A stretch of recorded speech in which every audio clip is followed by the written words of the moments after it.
এটি একটি বাংলা খবরের চ্যানেল। খবর দেখতে হয়, না হলে পিছিয়ে পড়তে হয়। সঠিক খবর দেখার জন্য আপনারা এখন দেখছেন খবর 48 ঘন্টা।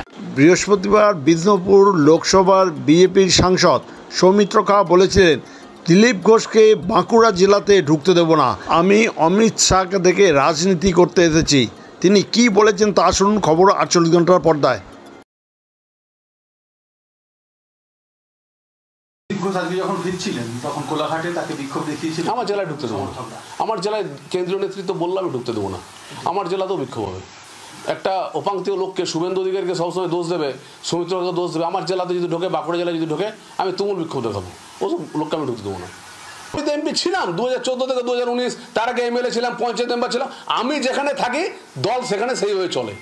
আর দলকে নরেন্দ্র মোদীকে দেখে এসেছি, অমিত শাহকে দেখে এসেছি। আমি অমিত শাহজির সাথে রাজনীতি করে কথাবার্তা বলে এসেছি। আমি কোনো মন্ত্রী হওয়ার জন্য আসিনি। আর মন্ত্রী তো ছিনিয়ে নেবো যেদিন পারবো। ওইসব আমি ব্ল্যাকমেল করি না। অমিত শাহজি নরেন্দ্র মোদী যদি ভরসা করে ভারতীয় জনতা পার্টি করি। আমার বিষ্ণুপুরে এবং গোটা রাঢ় বাংলায় আমার পায়ের নিচে জমি আছে।